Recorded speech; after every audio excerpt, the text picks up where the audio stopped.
Bonsoir à tous et c'est toujours un plaisir de vous retrouver dans cette nouvelle édition de Viva Événement. Tout de suite, les grandes lignes de ce journal. Enfin, les cartes électorales sont arrivées au niveau des districts. Leur distribution se fera à partir du 9 octobre prochain. Le salon de l'auto débutera demain. Des stands seront disposés sur plus de 1700 mètres carrés de superficie. Les participants attendent l'exposition de pied ferme. Et la CPI confirme avoir lancé un mandat d'arrêt contre Blé Goudé, l'Ivoirien porte-parole du gouvernement ivoirien, proche de l'ancien président Gbagbo en décembre 2011.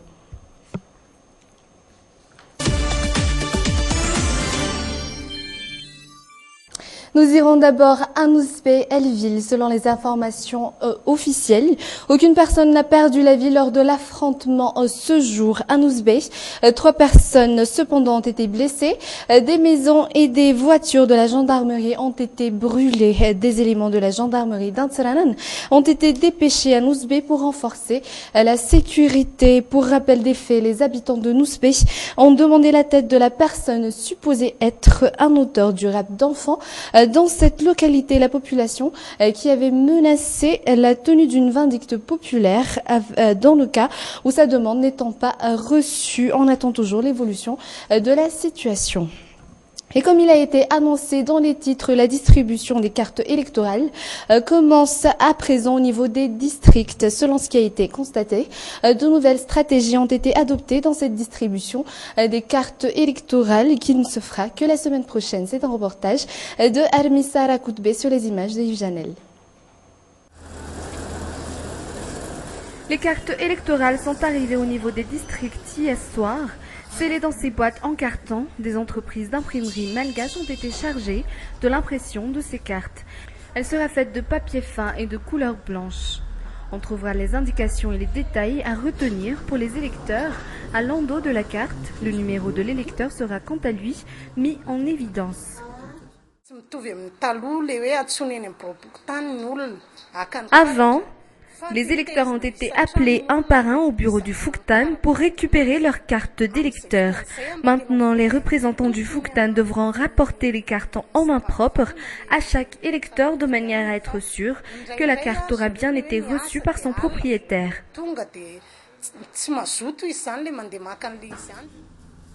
Les cartes ont d'ores et déjà été distribuées au Fouktan constituant le district. Elles seront distribuées à partir de 9 octobre aux électeurs.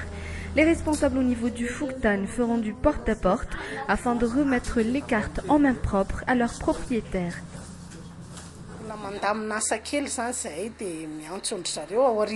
Nous sommes encore en train de tout organiser. Après l'arrêtage définitif de la liste des électeurs, nous pourrons enfin faire appel à l'AUE et les chefs Fouktan avant de distribuer les cartes aux électeurs.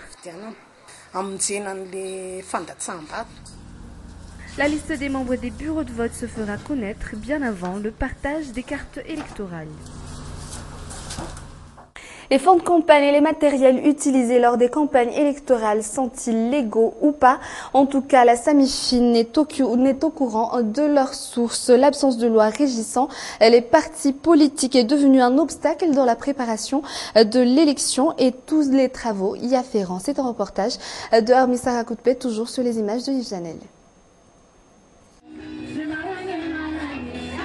Le montant du fonds de campagne qu'un candidat doit utiliser lors de sa campagne électorale n'est pas déterminé. L'absence de loi à cet effet en est la raison. La source de ces énormes investissements demeure donc inconnue jusqu'à maintenant. En tout cas, il est interdit pour les sociétés d'État malgaches ou étrangères d'investir dans les campagnes électorales. Malgré que les partis politiques ont le droit de chercher des financements, seule la loi sur le blanchiment d'argent est en vigueur.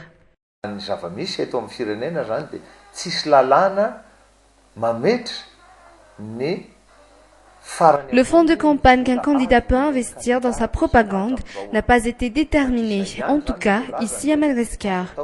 Seule loi existante, celle à propos du blanchiment d'argent ou de l'utilisation de l'argent en provenance d'actes de terrorisme lors de la campagne, qui est interdite par la loi.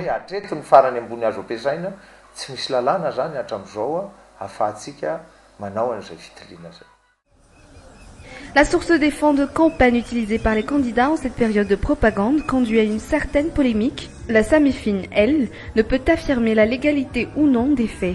Le blâme retombe donc sur le non-existence de décret concernant les partis politiques. Faoka ao anatin'ny capitaux koa ny karaza-karena rehetrarehetra. Antsointsika amin'ny teny frantsay hoe bien immobilier.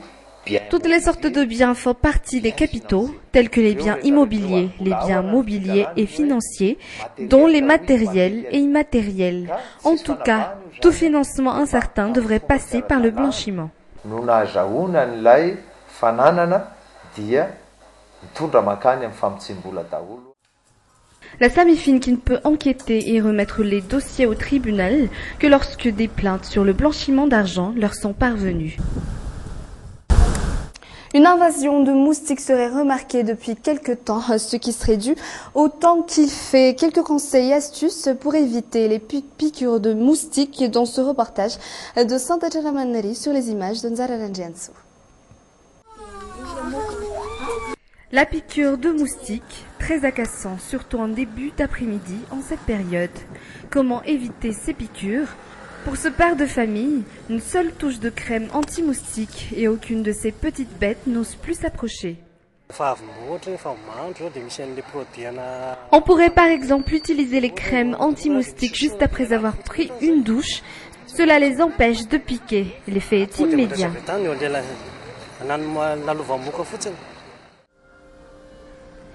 Ces crèmes ont été conçues à partir de plantes qui font fuir les moustiques. Selon les spécialistes, les crèmes doivent être appliquées régulièrement, surtout si on veut sortir en début de soirée. Il existe des produits naturels qui protègent contre la piqûre de moustiques. Citons par exemple la citronnelle que l'on peut appliquer autant sur les adultes que sur les bébés. En utilisant les crèmes anti-moustiques, on peut se passer des moustiquaires et même sortir sans être couvert.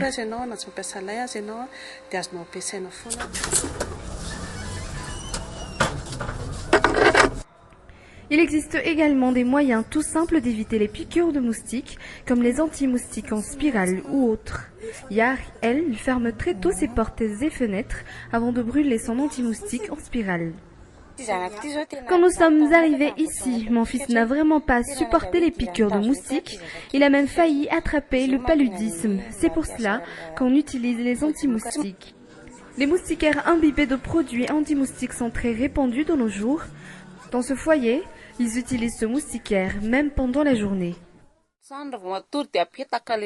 Nous n'enlevons jamais cette moustiquaire, même le jour. On les voit encore s'y accrocher, même en cette période de la journée. C'est dans les bas quartiers et les régions côtières que l'on retrouve le plus de moustiques. Mais en cette période de l'année, on en trouve partout à Madagascar. Le mieux serait d'éviter les piqûres pour ne pas attraper le paludisme selon les médecins.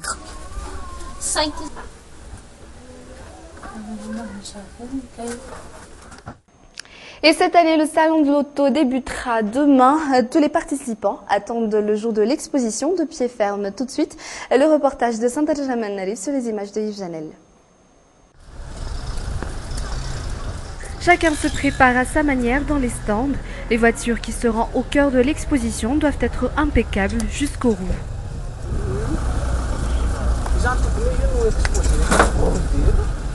À cet endroit sera placée une voiture importée spécialement de l'étranger pour être exposée ici, au salon de l'auto.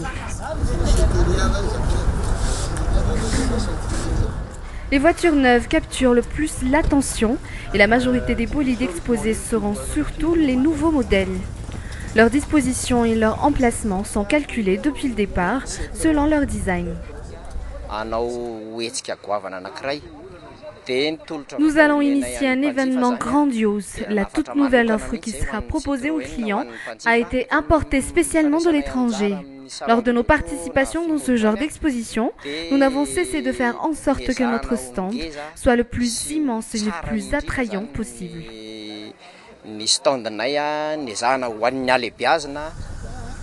Pour les dernières préparations, on pose les affiches et les décorations. Ici, on vend des articles automobiles. Voici ce qu'ils attendent de cet événement. Nous voulons satisfaire tous les visiteurs et les clients et exposer nos compétences et bien sûr nos larges choix d'articles qui ont été importés spécialement pour ce salon.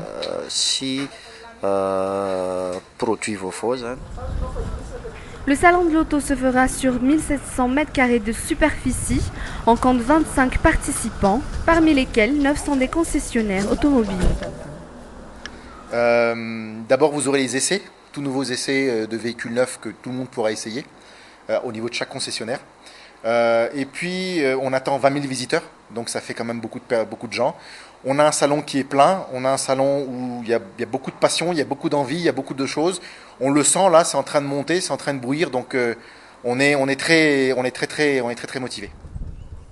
Un débat sur la sécurité routière se fera également lors du salon de l'auto qui débutera demain et durera 4 jours. Aux actualités internationales, la Guinée est toujours dans l'attente des résultats des législatives. Le vote a eu lieu samedi dernier. L'opposition dénonce déjà un tripatouillage des votes et menace de ne pas reconnaître les résultats. Et la Cour pénale internationale affirme avoir lancé en décembre 2011 un mandat d'arrêt contre Charles Blé Goudé, un Ivoirien qui dirigeait les jeunes patriotes pendant la crise post-électorale de 2010 à 2011. C'est un proche de l'ancien président Laurent Gbagbo. Le porte-parole du gouvernement ivoirien dit prendre acte de cette décision. Aux États-Unis, les musées, les parcs nationaux, les différentes administrations et même les cimetières américains en France s'étaient fermés hier et le sont encore aujourd'hui, et ce à cause du shutdown. Les républicains et les démocrates s'affrontent toujours sur le budget de la réforme Obamacare, une réforme sur laquelle Barack Obama restera toujours intransigeant. France 24. Ce devait être un moment fort de leurs vacances, visiter la mythique Statue de la Liberté. Finalement, ils devront se contenter d'une photo. La Statue de la Liberté et Ellis Island sont fermées. Des touristes français n'en croient pas leurs yeux. On peut faire que la croisière. Donc on peut faire le tour et un peu plus visiter. Voilà. C'est vraiment une grosse déception et on espère que ça va rouvrir rapidement d'ici la fin de la semaine. Un souhait qui a peu de chances d'être exaucé car démocrates et républicains sont engagés dans un bras de fer. La Maison-Blanche a rejeté les dernières propositions du camp d'en face. Pas question pour Barack Obama de revenir sur sa réforme du système de santé. Conséquence, toujours pas d'accord sur le budget. L'administration fédérale reste fermée et 800 000 fonctionnaires sont au chômage technique. Pour le président américain, les républicains sont clairement les fautifs. Ils ont conduit à la fermeture de l'administration fédérale car ils mènent une croisade idéologique contre une assurance santé au prix abordable pour des millions d'Américains. En d'autres termes, ils demandent une rançon au lieu de simplement faire leur boulot. Les républicains n'ont pas tardé à répliquer par la voix de la très médiatique Michelle Bachmann. C'est comme dans un mariage quand une personne refuse de parler à l'autre. Que faire? On a essayé de casser la porte, mais la porte nous est revenue en plein dans la figure. En somme, des négociations au point mort et des citoyens dépités. Ces quelques vétérans de la Seconde Guerre mondiale ont eu la chance de pouvoir visiter un monument à leur honneur. Les employés du site admettent volontiers qu'ils ont désobéi, mais c'est une exception, car les autres musées du pays demeurent, eux, bel et bien fermés. Et une équipe de 20 experts en désarmement de l'OACI sont arrivés hier à Damas. Ils auront pour but de détruire l'un des stocks d'armes chimiques au monde où l'on peut trouver plus de 1000 tonnes d'armes chimiques en moins d'un an. Autant dire une mission quasi impossible. Toujours France 24.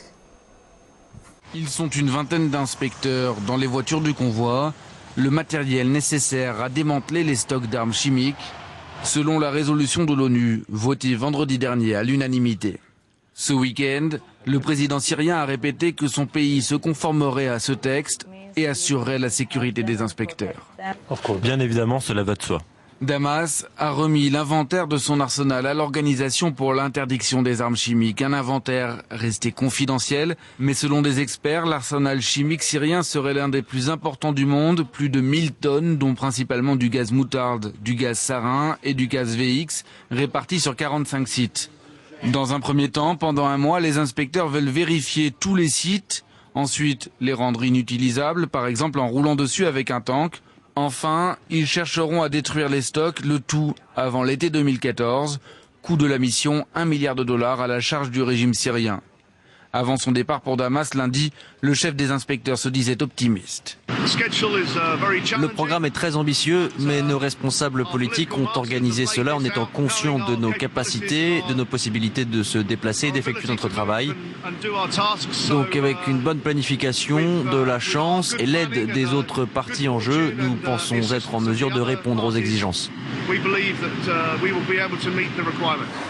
Mais beaucoup de spécialistes sont sceptiques. Selon eux, de telles opérations ont déjà été entreprises en Irak ou en Libye, mais jamais en temps de guerre. Et surtout, 10 ans après l'annonce de Tripoli de se débarrasser de son arsenal, le pays n'a toujours pas fini le processus. Ainsi se termine ce journal. Merci de l'avoir suivi. À demain pour une autre édition de Viva Événement. Au revoir.